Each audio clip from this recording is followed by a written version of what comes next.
I've been battling with desmoid tumors for about 5 years now. So a desmoid tumor is a non-cancerous type of tumor that affects you at any body part, whereas mine was lodged in my stomach area, the left side of my stomach area. They mimic cancer, so making treatment very, very complicated. So you need a diverse team of experts working with you to understand how to treat this type of tumor. Yes. Just to give you context, when we started testing and found out that it was a desmoid tumor, it was about 4 centimeters. In under 6 months, it was 17 centimeters and weighing 1.5 kg. So it's like walking into a butchery and asking for, nifungie your liver, yes, like that. That's what I had in my stomach. So because they were not able to get positive margins around the growth at the time, it recurred and it grew rapidly. And this is when, by September of 2012, I had 6 months to live. By March was my exit date, March of 2013, because it was growing so rapidly and it was sitting on very vital organs in the body, so it becomes an inoperable project. So you either go on chemomedicine or radiation to reduce the size of the tumor, or you wait to expire. Happened about 2 months ago. I started experiencing uncontrollable pain that was not responding to the normal painkillers. It was not responding to a pain patch. It was not responding to morphine at all. So by the time we did a couple of investigations, we discovered I then had, well, they call it subacute obstruction of the intestines, meaning the mesh that was put in place after the tumor was removed is now causing a weakening in the mesh, a hernia, and the intestines are seeping through and back. Okay.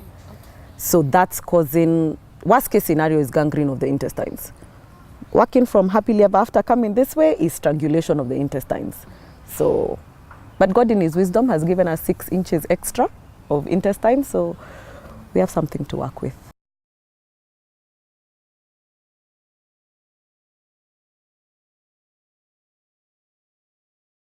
The growth is very rapid if you mess with it.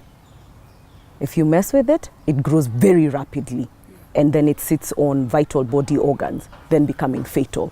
There are some that would be on an external limb, or rather on a limb, and then you either operate or amputate.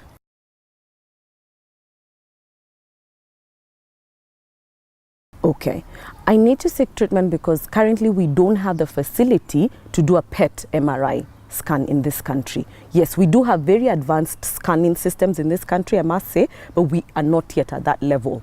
So I need to get a PET MRI done so that we can establish, one, there's no recurrence of the tumor. We need to establish that before we even go in and rectify the current issue. Secondly, if you were to operate without knowing what's on the inside, then you're going in blind. And who's at stake?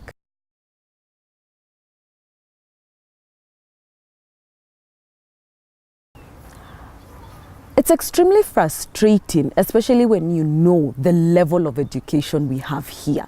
We have top-notch doctors in this country.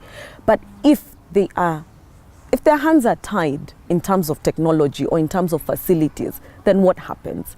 They can only give you so much. It's a very frustrating feeling, especially being a recruiter. I deal with top talent. So you can see it's there, but if you take me to a classroom without a blackboard and or a desk, there's only so much I can deliver. So there's opportunity to step up.